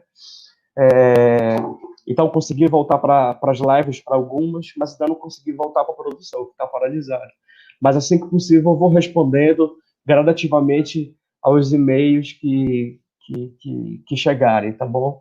Então, muito agradecido a Adriana, né, a Elisa, a Reinaldo, a todas as amigas e amigos que eu vi que estavam aqui no grupo e aqueles que eu ainda não conheci, que eu ainda não conhecia e que passei a conhecer agora. Um grande abraço para vocês. Coisa boa. Bom, eu vou também ser rápida e dizer para vocês assim, a Raimunda ela fez uma pergunta para mim, né, também, sobre a questão de um texto, né, que eu escrevi, naquele livro, Reinaldo, que você também está, de Educação Popular Hoje, né? Foi uma delícia escrever aquele livro, porque nós escrevemos e um leu o trabalho do outro, e a gente debateu entre nós, foi muito bonito aquele trabalho coletivo, assim, da escrita. E ela me perguntou, assim, como é que eu via hoje aquele texto. Eu tenho um amor por aquele texto, né? Eu confesso que eu gosto demais daquele texto que eu escrevi naquela época. Mas eu quero dizer para você, assim, que, olhando para ele hoje, eu destaquei, naquela época, duas categorias para definir a educação popular. A educação popular estava intimamente relacionada com a questão da organização e do movimento, não é, popular. Então, como é que eu olho isso? Eu vou ser bem sincera, continuo firme e forte na questão do estar junto. Não existe educação popular sem estar junto. Eu acredito na educação popular e acredito no estar junto. Agora, eu acrescentaria esse elemento que o João colocou aí agora, nessa fala dele, o estar junto, com tranquilidade, mas também com a capacidade de acolher críticas amorosas. Porque eu acho que é muito importante que a gente incorpore essa prática no nosso dia a dia. Eu acho que durante muito tempo nós romantizamos o nosso lugar. E eu acho que isso impede a gente de crescer. Entende? É como um filho que a gente sempre fica tutelando e não deixa ele se libertar da gente mesmo. porque a gente acompanha, né, a todo instante. Então, eu acho que estar junto, em confiança, como o Reinaldo destacou, não é? Mas assumindo também que nós não estamos no lugar ideal, que nós não somos seres ideais e que nós precisamos crescer. Então, assim, existem muitas... tudo que é humano vai ter problema, gente. Nossas relações são complexas. E nós não podemos simplesmente romantizar ou fingir que as coisas não acontecem, inclusive relações de dominação. Não é? Então, eu acho que um dos pecados que nós cometemos ao longo desse tempo, não é? E eu acredito que esse texto, já faz uns 20 anos que eu escrevi. Então, não é? Eu acho assim que um dos pecados, se eu fosse acrescentar alguma coisa nele, seria essa necessidade de autoconhecimento, sabe, das organizações, para que a gente possa avançar com mais força, olhando para as nossas entranhas para poder avançar, sem medo de falar, isso aqui a gente não está legal em termos de relações de poder, em termos de gênero. Essa discussão de gênero, por exemplo, é uma discussão que tinha que ser discutida em todos os movimentos sociais, e a gente não discute, né? Então, assim, é uma questão séria. Então, são coisas que eu acho que não são feridas, são expressões próprias da nossa vida, e nós temos que lidar com elas. Então, eu acrescentaria isso, sabe? Estar junto com mais amor, com mais autoconsciência, sem medo de mostrar quem nós somos, para que a gente possa continuar. E gostei muito quando o Reinaldo coloca essa questão da confiança, porque, assim, eu adoro a palavra esperança, mas a esperança, do ponto de vista da educação emocional, desse lugar, né, que eu me coloquei agora, ela traz um componente neutro. Do ponto de vista neurofisiológico, a esperança ela é neutra. Então, o que isso significa? Ela não mobiliza a ação. Entende? Por exemplo, diferente de uma raiva, que a raiva é mobilização. É como assim, eles vou brigar com raiva, vou fazer não sei o que com raiva. A raiva tem a ver com assertividade. A raiva tem a ver com firmeza. É a raiva que faz com que a gente se indigne. Quando a gente está não aceito, a gente está se movendo na raiva. Então, a raiva ela tem esse componente importante. E a confiança também tem um componente importante, porque é uma ação. Ela leva ao estar junto.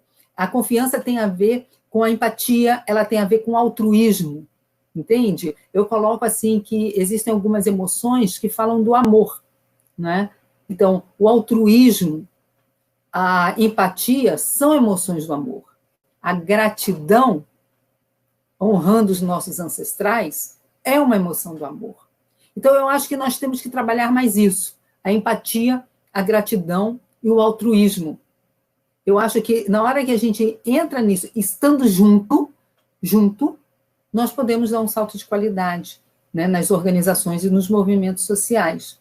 E eu gostaria de finalizar dizendo para vocês que eu acredito que tudo se inicia em nós. Tudo nasce pequeno, tudo nasce dentro da gente. Né? Então, assim, quando o Reinaldo fala desse lugar dele de se trabalhar todos os dias, o João também está colocando isso, trabalhar a partir da questão do cotidiano, eu coloco para vocês isso também. Eu também tenho buscado, e eu acho que um diálogo muito importante que a gente precisa fazer com mais vigor é um diálogo com as práticas integrativas e complementares. Eu acho que as práticas, elas são um componente muito importante para que a gente possa dar um salto de qualidade e sair desse automatismo que a ciência moderna pregou na gente. Não é? Elas são libertadoras, porque elas falam de um outro lugar que o João estava falando.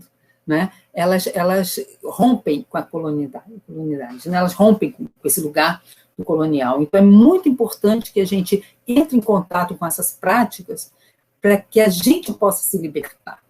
Né? Porque o corpo ele não está sozinho, ele tem uma ânima aqui. Tocou aqui, tocou em tudo. Não é? Então, assim, não tem como falar, agora eu vou tocar no meu corpo e depois eu toco no meu espírito e depois eu toco no minha dimensão emocional. Tem isso, não. Mexeu numa coisa, mexeu em tudo. Né? Então, eu acho que a gente precisa prestar mais atenção nessa relação com as PICs, porque é de um lugar muito potente, porque eles falam de um lugar de cura, falam de um lugar de amor. E a gente está falando de quê? A gente está falando do yoga, a gente está falando da constelação familiar, a gente está falando de meditação, a gente está falando de biodança. Esse povo aí todinho, são práticas insurgentes e transgressoras, que ainda está sobrevivendo, certo? A toda essa pandemia que está acontecendo no nosso país, ainda está sobrevivendo. Então, assim, vamos ficar mais de olho nessas práticas e fazer um diálogo mais próximo da educação popular com esses lugares, né? Então, é isso. Eu queria, assim, agradecer a essas pessoas que estão na minha vida, né, há tanto tempo. Reinaldo, grande amigo, uma pessoa que eu amo. Então, assim, Reinaldo, muito grata por você estar aqui, por você ter aceitado esse convite. Agradeço muito, João, por você estar chegando assim na minha vida, já faz um tempinho, eu estou assim, muito feliz, sabe, assim, Adriana, que aceitou esse convite de coordenar essa live. A Adriana é coordenadora do Educandário Humberto Campos, em Alto Paraíso, Goiás. E veja como é que a gente faz uma coisa, né, de educação popular aqui, né? A gente vai pegar o pessoal lá do assentamento, lá em Alto Paraíso, para coordenar a nossa live, né? Porque eu realmente não sei mexer nisso direito, e pedi, ela deu conta, e agradeço muito, Adriana, a sua presença, e agradecer a presença de todos vocês que estão aqui com a gente, já faz um tempo, a gente acabou demorando mais do que a gente imaginava, mas eu agradeço profundamente a presença de todos e de todas.